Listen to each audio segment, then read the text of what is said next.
നമസ്കാരം. ഞാൻ വയനാട്ടിലെ പുറക്കാടി ക്ഷേത്രത്തിലെ മേൽശാന്തിയാണ്. അതിപുരാതനമായ പുറക്കാടി ക്ഷേത്രത്തിലെ ഊരായ്മകൾ നാട്ടുപ്രദേശങ്ങളിലെ ഭരണാധികാരികളുമായിട്ട് വളരെ ഭംഗിയായി കൊണ്ടുപോകുന്നൊരു ക്ഷേത്രമാണ്.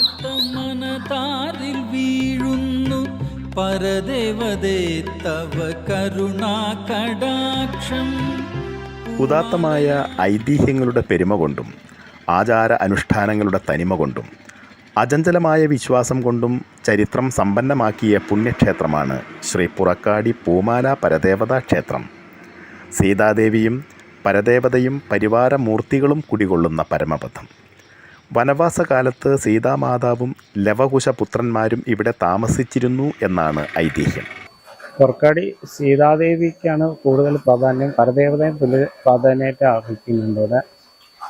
പിന്നെ പ്രദേവന്മാരും പുറക്കാടി സീതാദേവി ലവകുശന്മാർ ഉണ്ട്, പ്രധാന പ്രതിഷ്ഠയാണ്. അതിൻ്റെ പുറമെ പൂമാല പരദേവത ശൈവമായിട്ടുള്ള പൂജകളും വൈഷ്ണവമായിട്ടുള്ള പൂജകളും ഇവിടെ നടന്നു വരുന്നുണ്ട്. പ്രധാന ദേവത സീതാദേവിയാണെങ്കിലും പരദേവതയ്ക്കും തുല്യ പ്രാധാന്യമുണ്ട്.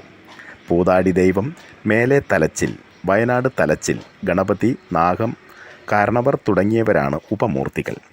വീട്ടിൽ ദൈവം, വയൽ മണ്ഡപം, കോരമ്പറ്റ എന്നിവിടങ്ങളിലായി ഉപക്ഷേത്രങ്ങളും സ്ഥിതി ചെയ്യുന്നു.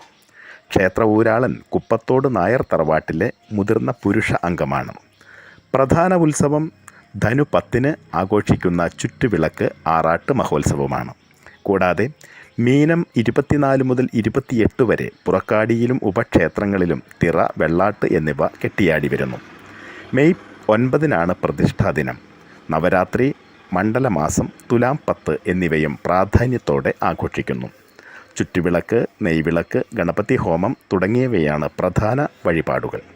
മീനങ്ങാടി ടൗണിൽ നിന്ന് 3 കിലോമീറ്റർ അകലെ പനമരം റോഡിൽ ചെണ്ടക്കുനിയിൽ നിന്ന് വലത്തോട്ട് തിരിഞ്ഞ് 1 കിലോമീറ്റർ മാറി സഞ്ചരിച്ചാൽ പുറക്കാടി പൂമാല പരദേവതാ ക്ഷേത്രത്തിൽ എത്തിച്ചേരും.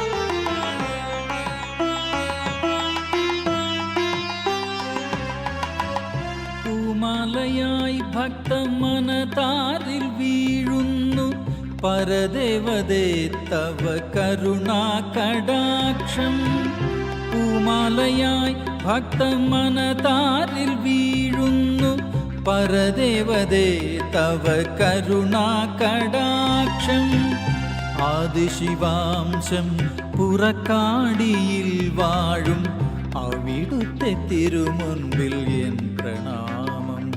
ആ തിരുപാദ പങ്കജത്തിൽ